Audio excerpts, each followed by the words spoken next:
Hello students, आज हम लोग प्रोनाउन का तीसरा पार्ट यहाँ पर देखेंगे जिसका नाम है डेमोन्स्ट्रेटिव प्रोनाउन। ध्यान दीजिए, डेमोन्स्ट्रेटिव प्रोनाउन जो होता है वो डेमो से बना हुआ है। डेमो डेमो का मतलब होता है प्रदर्शन, इशारा। जब हम डेमोन्स्ट्रेटिव की बात करते हैं तो डेमोन्स्ट्रेटिव में किसी व्यक्ति, किसी वस्तु, किसी स्थान की तरफ पॉइंट आउट किया जाता है, दिखाया जाता है उसकी तरफ, या इशारा किया जाता है। इसको सही तरीके से क्या समझेंगे? पॉइंट्स आउट समथिंग और समवन। STH का मतलब है समथिंग, SB का मतलब है समबडी या समवन। तो ये क्या करते हैं? Point out. पॉइंट आउट मतलब इशारा करना, किसी की तरफ इशारा करना। जैसे आप कहते हो कि यह मेरा भाई है, तो आप क्या करो? पॉइंट आउट कर रहे हो उस पर्टिकुलर व्यक्ति की तरफ। जैसे आप कहते हो कि यह मेरा देश है ना, तो आप क्या कर रहे हो? पॉइंट आउट कर रहे हो कि अब यहां से मेरा देश शुरू हो जाता है। तो यहां पर जब भी हम डेमोन्स्ट्रेटिव प्रोनाउन की बात करेंगे तो डेमोन्स्ट्रेटिव प्रोनाउन क्या करेगा? पॉइंट्स आउट करेगा, इशारा करेगा, किसी की तरफ इशारा करना, दैट इज पॉइंट्स आउट, इशारा करता है। अब इशारा करने के लिए कुछ शब्द होते हैं जो प्रयोग में लाए जाते हैं। जैसे कह रहा है this, that, these, those, such, the same. ये कुछ ऐसे शब्द हैं जो पॉइंट आउट करते हैं किसकी तरफ? समथिंग, वस्तु के लिए समथिंग का प्रयोग, समबडी या समवन, व्यक्ति के लिए। ठीक है, तो किसी व्यक्ति, किसी वस्तु, किसी स्थान की तरफ ही इशारा करेंगे। अल्टीमेटली जहां भी इशारा करेंगे कोई ना कोई नाउन होगा। आप तो सब जानते ही हो कि प्रोनाउन एक ऐसा वर्ड होता है जो नाउन की जगह पर यूज किया जाता है। ठीक है, तो यहां देखें, जो दिस शब्द है यह इशारा करता है। अब थोड़ा सा ध्यान समझे, तो जो दिस और दैट है यह दोनों सिंगुलर के लिए आते हैं। किसके लिए? सिंगुलर के लिए। ध्यान से समझिएगा। जबकि दीज और दोज ये दोनों प्लूरल के लिए आते हैं। किसके लिए? प्लूरल के लिए। जब भी हम दिस बोलेंगे किसी एक व्यक्ति वस्तु की तरफ इशारा होगा। जैसे अगर मैं कहता हूं दिस इज अ मार्कर, तो एक है। अगर मेरे पास एक से ज्यादा हो तो हम कहेंगे दीज आर मार्कर्स। ठीक है, this is a marker and these are markers. तो आप दोनों साइड पर ध्यान देंगे कि जब हम दिस की बात करते हैं तो मार्कर बोलते हैं, अ मार्कर। जब हम दीज की बात करेंगे तो मार्कर्स बोलेंगे। ठीक है, तो यहां देखें, दिस, दैट सिंगुलर के लिए, दीज और दोज प्लूरल के लिए इस्तेमाल किया जाता है। जनरली हम सिंगुलर के लिए इस्तेमाल करते हैं, लेकिन ये दोनों के लिए हो सकता है। और द सेम भी सिंगुलर के लिए जनरली इस्तेमाल किया जाता है। यहां पर देखिए कुछ एग्जांपल समझ लिया है। लिखा है दिस इज अ वैन, यह एक वैन है। वैन की तरफ इशारा किया जा रहा है। जैसे मैं कहता हूं this is a board, today this is my topic, pronoun today this is my topic, demonstrative pronoun. ठीक है, तो हम इशारा कर रहे हैं एक की तरफ, तो दिस का प्रयोग करेंगे। साथ ही साथ यह भी ध्यान हो कि दिस का प्रयोग हम तब करते हैं जब वह हमारे समीप में हो, हमारी अप्रोच में हो, हमारी पकड़ में हो, जहां तक हमारी पकड़ हो वहां हो, तो हम दिस का प्रयोग करेंगे। और अगर वो हमारी पकड़ से, हमारे सर्कल से बाहर हो, तो हम दैट का प्रयोग करेंगे सिंगुलर के लिए। अगर ये मार्कर मेरे हाथ में है, मेरी पकड़ में है, तो मैं कहूंगा दिस इज अ मार्कर। लेकिन अगर ये सामने अलमारी में रखा हुआ है तो हम कहेंगे that is a marker. Clear? तो यहां देखिए क्या कह रहा है, this is a van. Van के सामने खड़े होकर हम कह रहे हैं दिस इज अ वैन। हम बोर्ड के सामने खड़े हम कहेंगे this is a board, this is a marker. ठीक है, ठीक है। आगे देखिए क्या कह रहा है, दैट इज अ ट्री। अब ट्री पास में तो नहीं है, है ना? ट्री किसी बगीचे में होगा, किसी पहाड़ी क्षेत्र में होगा, किसी सड़क के किनारे होगा, है ना? घर के थोड़ा सा बाहर होगा। तो यहां क्या कह रहा है, दैट इज अ ट्री, वह पेड़ है, that is a tree. Again देखिए कह रहा है दिस इज मयंक, यह मयंक है। किसी व्यक्ति की तरफ इशारा किया जा रहा है। क्या कह रहा है, दिस इज अ मैन। तो आप देख पा रहे हैं कि दिस का प्रयोग हम तब करते हैं जब वो सिंगुलर भी हो और पास में हो, है ना? और दैट का प्रयोग हम तब करते हैं जब सिंगुलर हो लेकिन दूर हो। तो सिंगुलर और दूर तो दैट का प्रयोग, सिंगुलर और पास तो दिस।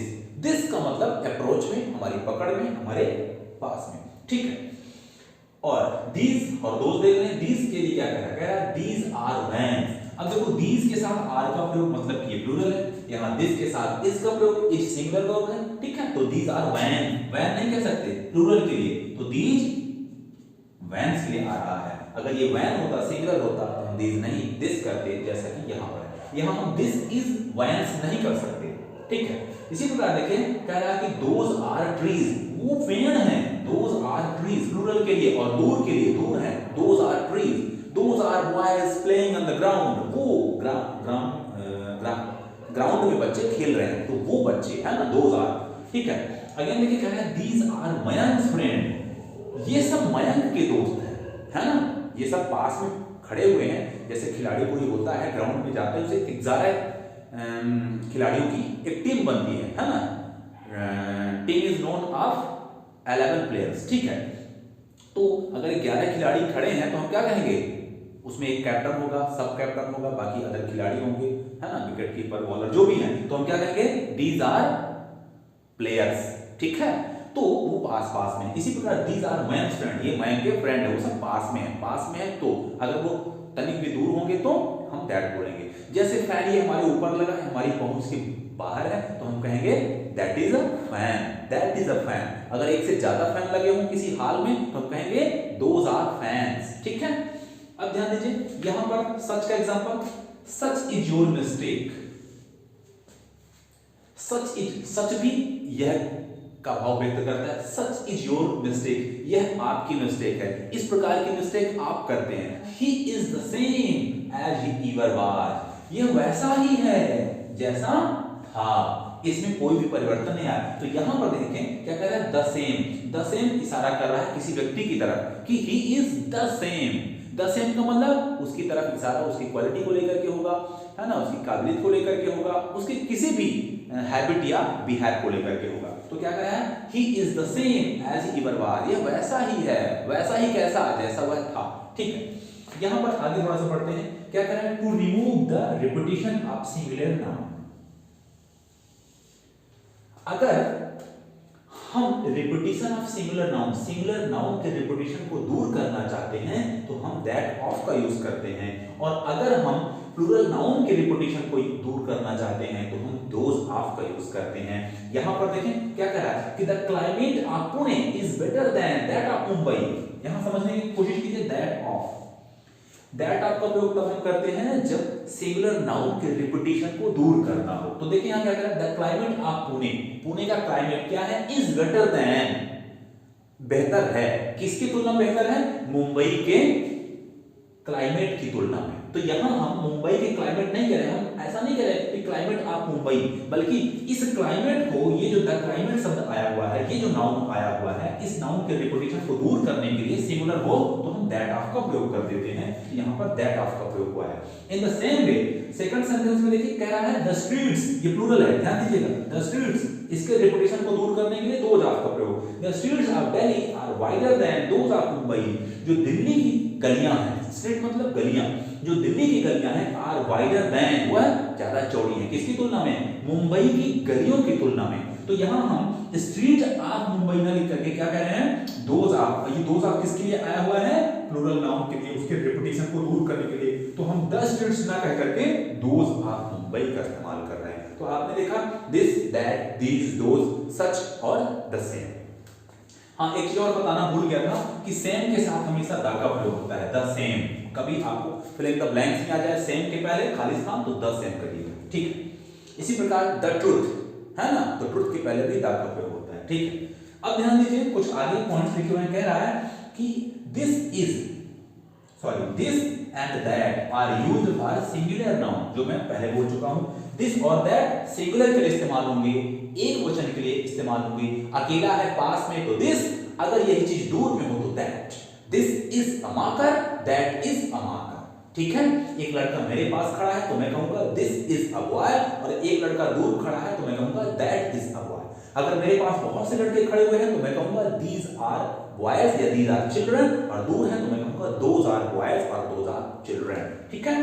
चलिए और आगे क्या कहता है कि these and those, this that हो गया। अब दीज एंड दोज क्या होते हैं, are used for plural noun, यह प्लूरल नाउन के लिए इस्तेमाल किए जाते हैं। लेकिन दीज पास के लिए एक से अधिक हो तो, दोज दूर के लिए एक से अधिक हो तो इस्तेमाल किए जाते हैं। Work and play both are necessary to health. अब यहां ध्यान दीजिए थोड़ा सा, एक सेंटेंस कह रहा है कि work and play both are necessary, कार्य भी और हमारा खेलना भी, काम करना और खेलना दोनों ही क्या है, नेसेसरी, काहे के लिए, टू हेल्थ, स्वास्थ्य के लिए दोनों ही चीजें जरूरी हैं, खेलना भी और काम करना भी। यहां पर क्या कहता है, this exercises the body, and यहां पर दैट है, दैट एक्सरसाइजेस द ब्रेन।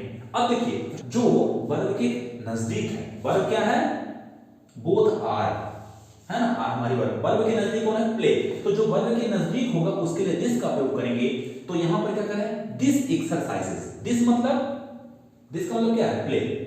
जो हम प्ले करते हैं, जो हम खेलते हैं, वो क्या करता है, एक्सरसाइज करता है द बॉडी, हमारी बॉडी की। एंड दैट मींस वर्ब, जो वर्ब के दूर है, that exercises the brain, that जो है हमारे ब्रेन का एक्सरसाइज करता है। इसमें जो महत्वपूर्ण बात है वो ये पकड़ना है कि जहां कहीं भी दो इस प्रकार के चीजें होंगी, वर्ब हो सकते हैं, वो नाउन हो सकते हैं, कुछ भी हो सकता है, तो वहां पर जो वर्ब के समीप है, ध्यान दीजिए, जो उस सेंटेंस में मेन वर्ब का रोल प्ले कर रहा है, एक्शन तो छोड़ो, यहां दोनों एक्शन है, ये वर्ब का काम कर रहा है आर, तो खेलना, सॉरी, काम करना और खेलना, इन दोनों की हम बात करें तो यहां पर आर जो हमारी वर्ब है, इसके नजदीक में प्ले है, तो प्ले के लिए दिस, यहां देखिए दिस एक्सरसाइज, दिस मतलब प्ले, प्ले एक्सरसाइज करता है हमारी बॉडी की। और क्या है, that exercises the brain, that का मतलब क्या है, जो वर्ब के दूर है, मतलब वर्ब यहां पोस्टर में लिखा हुआ है एक्सरसाइज द ब्रेन, वो हमारे ब्रेन का एक्सरसाइज करता है।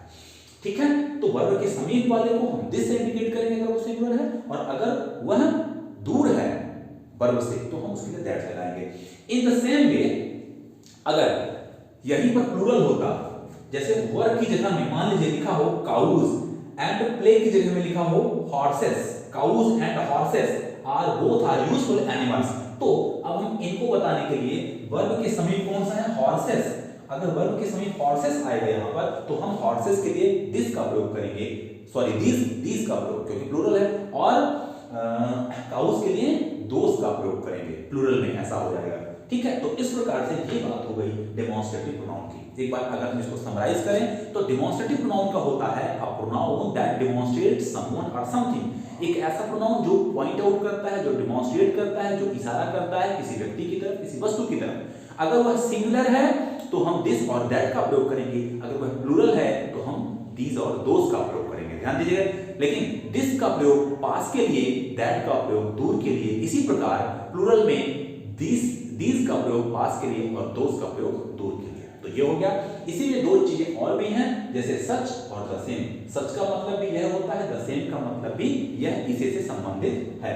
इसमें एक जो और इंपॉर्टेंट चीज कही जा रही है कि अगर कोई नाउन रिपीट हो रहा है, उस नाउन के रिपीटेशन को हटाने के लिए अगर वो सिंगुलर है तो हम कहते हैं दैट ऑफ, और अगर वो प्लूरल है तो हम कहते हैं दोस ऑफ। ये भी आपने देखा। साथ ही साथ आपने ये देखा कि अगर किसी सेंटेंस में दो टास्क हैं, दो व्यक्ति हैं, तो वर्ब के नजदीक वाले के लिए हम दिस से इंडिकेट करेंगे और वर्ब के दूर वाले को हम दैट से इंडिकेट करेंगे।